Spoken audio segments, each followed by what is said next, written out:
Hello and welcome to SFL 290. My name is Hannah Hatch and I will be your instructor for this course.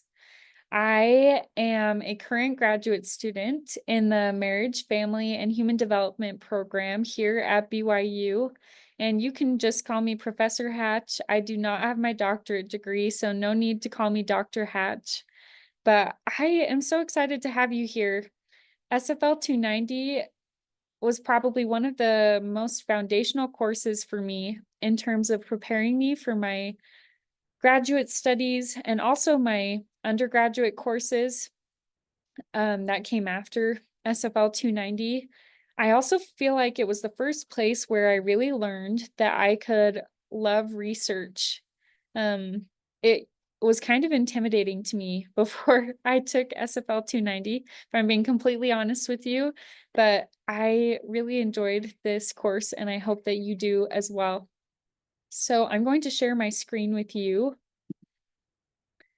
I just wanted to provide a video that gives you a brief overview of our Canvas course so that you feel comfortable navigating and you know where to find things, what expectations are. So this is the home page, the module view, and there is a module corresponding with each week. So you can see every week at a glance right here on the home page. But then there's also this weekly schedule here at the top that you can click on, and it has a small calendar that gives you an overview of all of the assignments that are due each week. All assignments will be due on Thursdays or Saturdays. So you'll have a primary discussion post due on Thursdays every week, and then a discussion response due on Saturdays. There are multiple smaller assignments like the introductory letter, sorry, that are scattered throughout the course. Those will always be due on Saturdays. And then probably the most important assignments to talk about are the WMMT assignments, the What Makes Me Tick, because you're going to be doing a research study on yourself throughout the course of the term. And these assignments are there to scaffold the writing of your research paper that you're going to turn in at the end of the term. We've broken it down into smaller sections just to make it more manageable and to kind of align with our course content.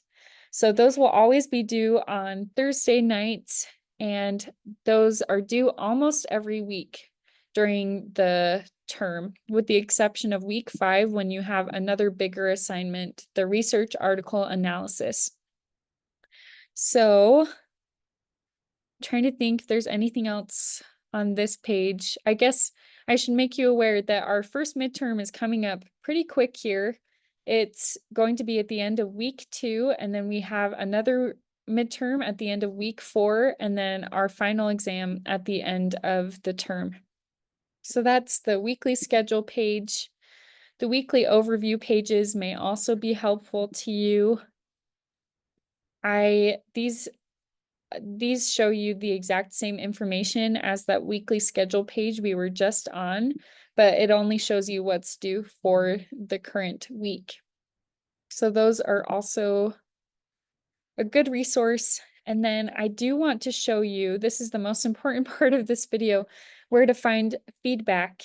So on that What Makes Me Tick paper that's broken down into different sections or assignments throughout the term, those assignments build on each other such that if you miss points in one draft, you might do things wrong or miss points again in the next draft if you don't incorporate TA feedback. And so knowing how to find feedback so that you can then incorporate it and improve your paper over the course of the term is really important. And I'm actually going to take you to my SFL 290 course that I took when I was a student because I have no feedback to view in this one. But what you're going to do is go to either the grades tab or assignments tab. I'm going to go here first. And then you click on an assignment let's see. We can do the method draft. And then if you come up here and click on submission details, that'll take you to this page where you can view feedback right here in the upper right-hand corner of this gray box. And that allows you to see what comments your TA has left. You also have the option to download the preview if you'd like to incorporate feedback and resolve your TA's comments as you go through your draft. So that's how to find feedback using the assignments page. And then there's also, you can also go through grades, click on the assignment, and there's that same view feedback option up here that pulls up a window where you can view your TA feedback. So I can't stress this enough. Incorporating feedback is really critical for your success in this course. And even on the final paper, you will get a separate grade for how well you incorporated feedback throughout the term. So that's really important to be aware of. And then I also wanted to show you, this is the last thing, how to view rubrics for the individual assignments. We can just click on this annotated reference list assignment, and there are going to be instruction sheets with every one of these, which will be helpful for you and elaborate on our expectations and content to include. But this is not what we'll be using to grade you. So make sure that you look at these rubrics and the instruction sheets as you're completing assignments. This is what we'll use to grade your assignments. So thank you for watching this. I am really excited to have you in this course, and have a great first week.